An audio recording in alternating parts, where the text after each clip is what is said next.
Okay, today we are going to talk about installing an identity before you've actually earned it. So here's a quick question. You did April, you found the old story, you kind of identified the inherited voices, right, that were running in your source document, and you wrote the reframe. You might have even wrote the sequel, and that's good, but now what? Because here's the thing no one tells you about rewriting the story. The rewrite is not the arrival, it's actually the blueprint. And having a blueprint is not the same as living in the building. So, a lot of people, do deep, honest, meaningful reinvention work and they end up frustrated because they've done all the work and they feel genuinely different and they look at their actual life, their actual decisions, their actual conversations, how they actually introduce themselves to someone, and they realize that nothing's changed. The story's different, but the behavior is identical. So, welcome to The Gap. You're listening to Too Late My Ass, the podcast that exists because someone had to say it out loud. I'm Faye Chappell, and this show is for anyone who's been quietly wondering if they missed their window. Spoiler, you didn't. Your brain is still neuroplastic, your identity is still negotiable, and your second act, it's not a consolation prize, it's the whole damn point. Let's get into it. This is May. It means we're going to do an identity upgrade. This month, we're going to close the gap. So today, why knowing who you want to be or become is about 20% of the job. We know that, right? The neuroscience of what actually installs that new identity, not the Instagram version, the real version, the future self protocol, that's what we're going to talk about today, and why really acting like the future self before you feel like it is not fake. It's actually just a mechanism. So let's go. Let's talk about that gap and why it exists. We've talked about this before. We're ingraining this in because, again, we did the April work to break it down, and now we got to go to May and make sure we drill it in because most identity change models are missing a step, and it's a crucial one. You do the inner work, you get the insight, you change the behavior, right? It's linear, it's clean, it makes sense. But here's what actually happens you do that inner work. You get the insight, you feel genuinely different. And then the brain, which has been running its current operating system for the last 30 or 40 years, it looks at that new insight and goes, interesting. And then it runs the old operating system again, right? Because the old one is familiar, it's efficient, it's practice, it requires no effort. The new one is really theoretical. The brain is not being difficult, it's being sensible. Those new pathways are kind of expensive to build, and the brain doesn't want to build them just because it might be a good idea. It builds them on the basis of evidence. We've talked about this so much in the last couple of weeks, right? Repeated behavior over time with kind of an emotional engagement. That's what makes it stick. And this is why people can be intellectually really committed to a new identity for years and years and years and still not really inhabit it, right? Because the intellectual commitment lives like just in their brain, but the behavior lives in doing it, right? These are different systems. The first one doesn't automatically update the second one. But here's the good news the second system can be updated. We've been working on that, right? The update just requires a different approach, really a different approach than let's think about this harder. So, here's what the approach actually is. And it's going to sound a little strange at first. We're repeating a lot of lessons to make sure that it's working for you, okay? So, because it might be a little uncomfortable, maybe a little too close to fake it till you make it. And I know a lot of you find that kind of infuriating, right? But stick with me because the science here is specific and it changes everything. The approach is act like the future self before you feel like the future self, right? Not perform, not pretend, act. Make decisions that the future self would make. Have conversations that the future self would. Introduce yourself the way the future self would. I want you to take up space that the future self occupies. And I want you to do this consistently over time. And then the brain, it'll start tracking this behavior, this evidence, right? And it'll begin to update. We talked about this concept a lot in April, and it was so that you would understand and get a little feel for how to actually make it work and put it in. So even though I told you last month a couple of times to start doing little bits and pieces, we hadn't fully torn down our old structure. But now that we have torn it down, we can move and fluidly move into what we want to do. The process kind of has a name. It's called behavioral activation of identity. That's where the smart people say. Because the research goes back decades. And coincidentally, that mechanism behind why role playing is used in clinical settings for everything from like anxiety training to leadership development, that behavior doesn't follow the identity. The identity follows the behavior. Think about that.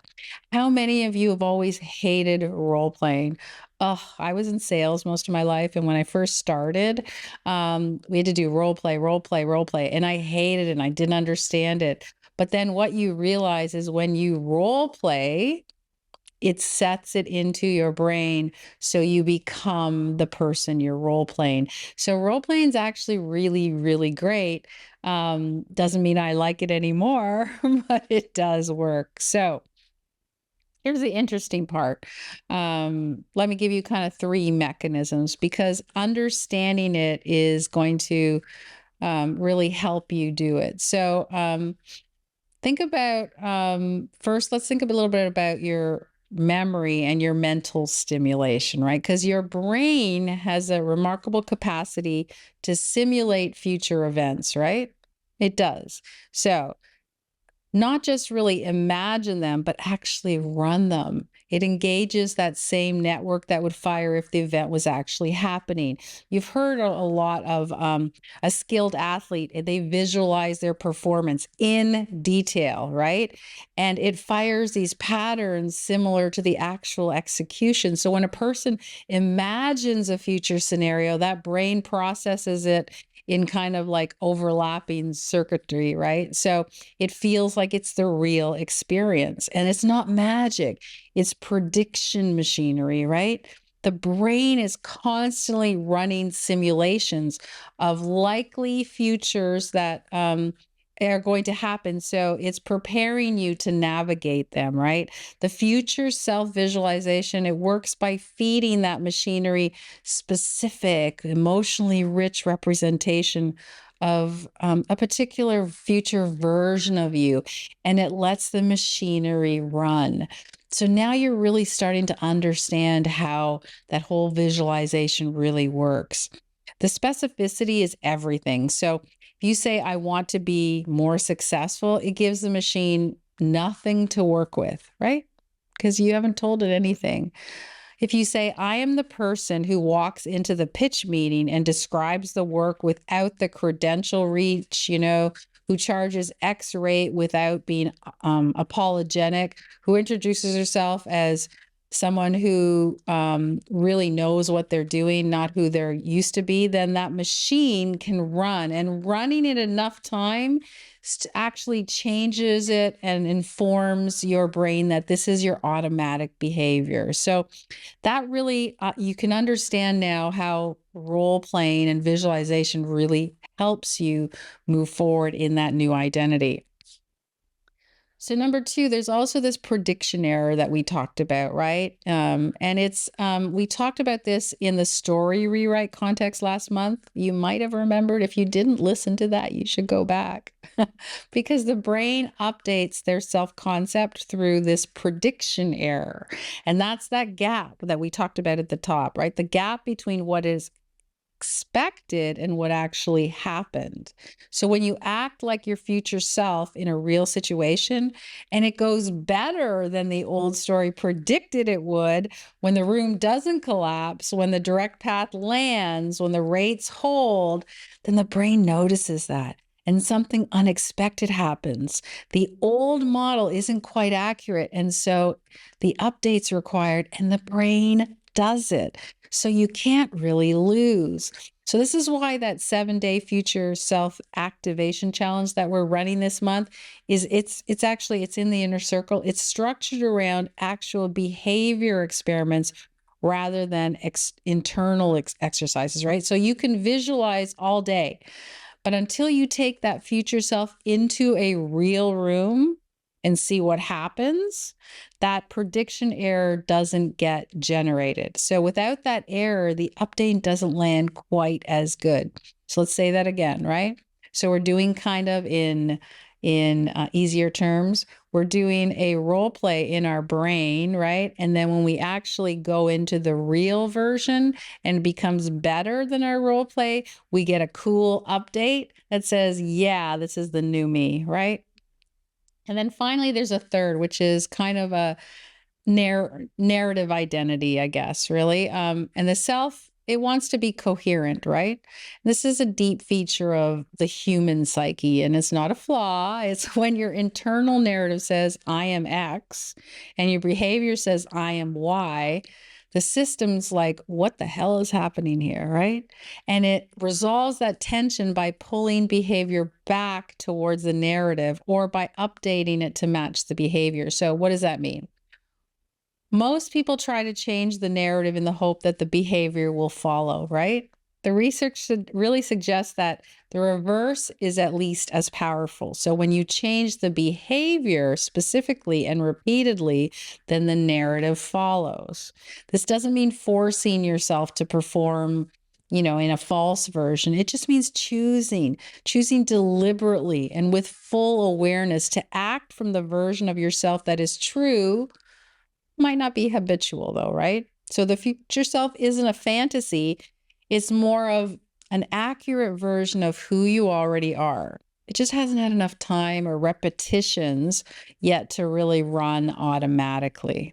So how do we build this future self? What's the protocol? Because that's always what I get asked most. So how do I do it, Faye? You taught us about, what it means, but how do I do it?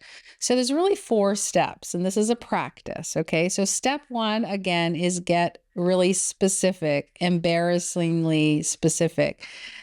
Yes, we've talked about it before. And yes, you might have not really acknowledged it the same in April, but now that you've done all the work, you're looking at it a little differently. So most people's future self descriptions are really kind of aspirational mush. You know what I mean? I want to feel confident and successful and fulfilled. And the brain, I promise you, does not know what to do with that, right? What does that mean? It has no clue. So here's what specific looks like. What does the future self do for work? Not something meaningful in the reinvention space like what I do, but for exactly who, with exactly what outcome that you're trying to do, right? So how does the future self introduce themselves at a professional event? I want you to write the actual sentence, not more confidently than I do now. I want you to write the actual words, the actual sentence. What does the future self charge, for example? Not more. You don't want to tell the brain, oh, I'm going to charge more. I want the number, the rate, the structure, so that the brain understands, if you say, I charge $500 an hour and you say it out loud and you tell the brain, this is what I charge, then that's going to get cemented in. So what does the future self say no to the current version that says yes out of habits? So name it specifically, right? So maybe your future, you say, I will say no to any public speaking events that I'm not paid for, period. And so it becomes a habit, right? You just say no. Whereas before you might have said yes, because that was your habit. And maybe what does the future self say yes to that the current version hesitates on, right? And name that too. Because the more specific you go, the more the brain has to work with. So if you write it as a present tense description, not a I will be, but I'm more of an I am, That makes more sense. The brain doesn't know the difference between a vivid representation of the future state and an actual present tense experience. So that's what I want you to use. That's step number one. So be embarrassingly specific. Step number two, make it emotionally real, not just intellectually clear, right? The specificity is necessary. It's not sufficient to not be specific because the brain encodes things that are kind of emotionally significant. It encodes it more deeply and more durably than things that are interesting but kind of maybe emotionally flat, right? So you have to be able to feel the future self, not just describe it. This is where most people kind of get stuck because feeling something isn't really true. It feels more if you don't feel it, it feels more performative, right? It feels like you're pretending. It feels like you're constructing an emotion that isn't real. So here's a reframe for this. The emotion is the data that the brain uses to assess whether something matters. So if you describe the future self in like kind of flat, basic language, the brain files it as interesting, but it's low priority, probably won't happen. So let's just put it here in the dust corner. So if you describe the future self with genuine emotion and engagement, the actual feeling of what it would be like to actually inhabit that version, the brain flags it as this is important. This is emotionally significant. This is worth allotting resources to.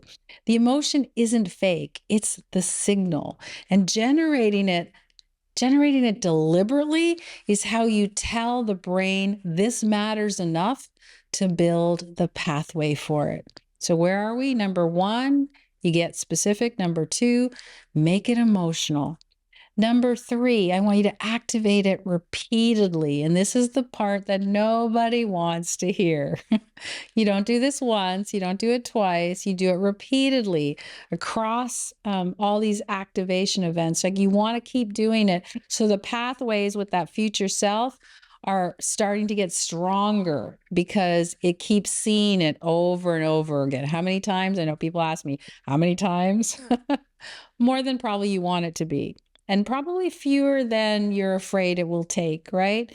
In our Inner Circle 7-day challenge, we structured it to do this, but the broader practice is simpler than any formal challenge. So every morning before you start work or before you do anything else, take 3 minutes. That's it. Call up a future self-representation, and I want you to feel it. Then make the first decision of the day from that version rather than the automatic version of yourself. 3 minutes, that's it, every day. Do it for 1 month. 3 minutes for 1 month. Does you think you can make that happen? I mean, it's not asking a lot, but I want you to see what happens. And I'll tell you right now what happens before you even get there. Things start shifting in ways that are hard to attribute to anything specific because the change is distributed and the change is cumulative, right? And it's working and moving in the right direction. So that's number 3. So you want to actually take your 3 minutes a day and just do it.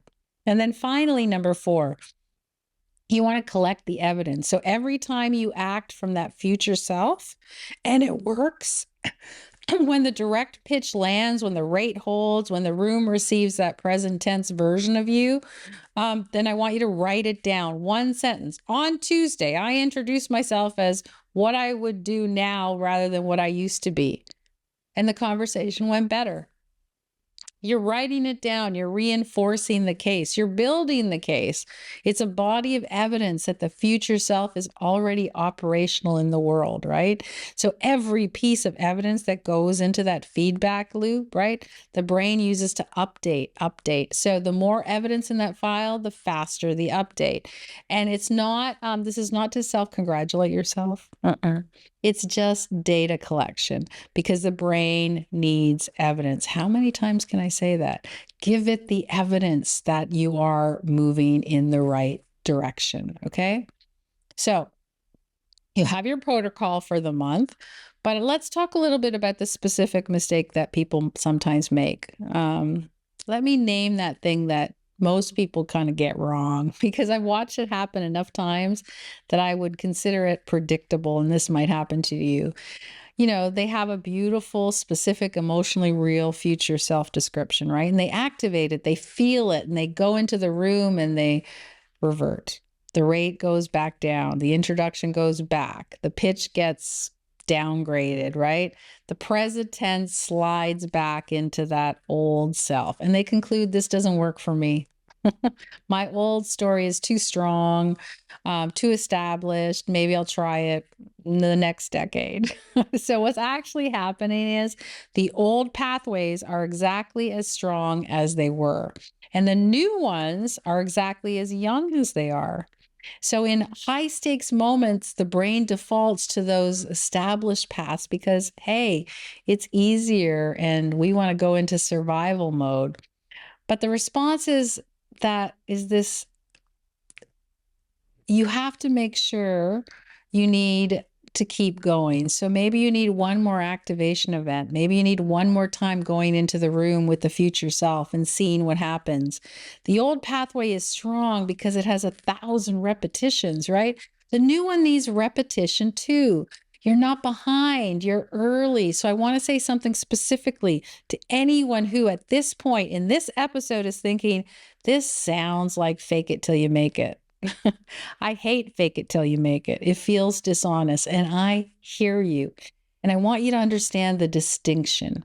Fake it till you make it says that you're pretending to be something you're not. And you hope nobody notices until you eventually become it. But what we're doing in this future self protocol, it's basically says you're acting deliberately from the version of yourself that is authentic. It's just not habitual yet. So you're giving the brain the behavioral evidence it needs to make the version your default. So it's not, this future self is not a fabrication. It's not you. It's not a lie. It is you. It's the version of you that April's work pointed towards, right? It's not a lie. You're performing, you're not performing. It's a truth that you're practicing. And there's a difference between those two. The difference between a practice that feels like you're wearing a costume and a practice that eventually feels like you're coming home. So here's what we're going to do in May. So you can do the early work with the destination mind because it always really helps, right? So we're in week 1 and the week 1 is the future self protocol. That's today's episode. Follow along. You built the representation, right? You want to get it specific. You want to make it emotionally real. This week's assignment is to write that description, that full description, present tense. You know what you're supposed to do in terms of emotional, getting in there, feeling it, understanding it.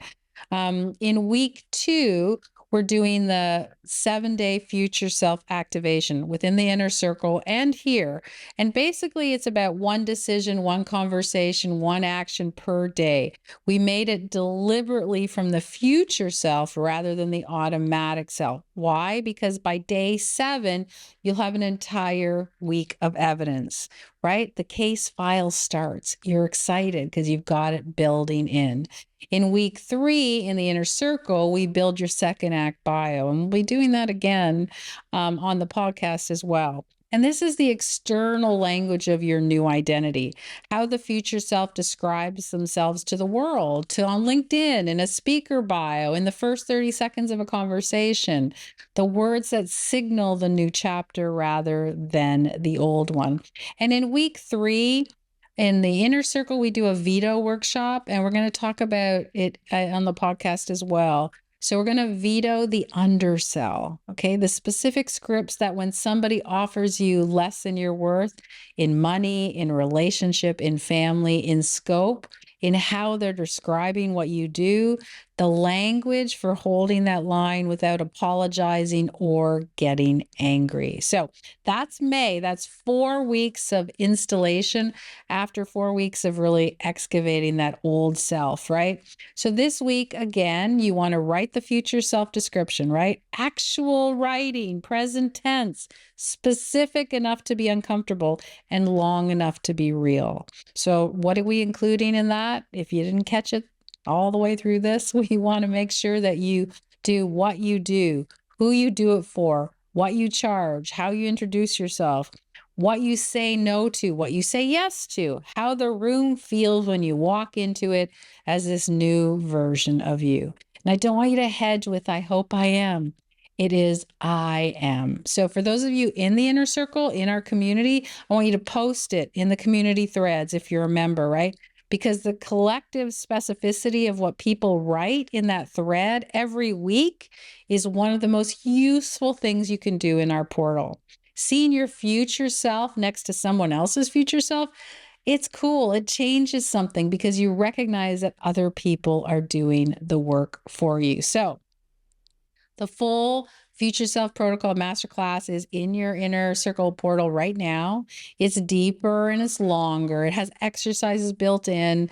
And if you aren't part of our community, you can join toolatemayass.com/inner circle. Because remember, it's not too late. It has never been too late. Too late, my ass. And that's a wrap on this one. If something landed for you today, sit with it. That's your nervous system updating its software. Let it run. And if you want to get deeper, the Long Game is our daily ritual app, 15 minutes a day, built around the move, mind, and meaning framework. It's the daily practice behind everything we talk about on this show. And you can find it at tlmalonggame.com. And if you're ready to be in the room, the inner circle is where we do the real work. Monthly masterclasses, identity challenges, and a community of people who are done playing small. Join us at toolatemayass.com/inner circle. Until next week, stay rebellious. I'll see you then.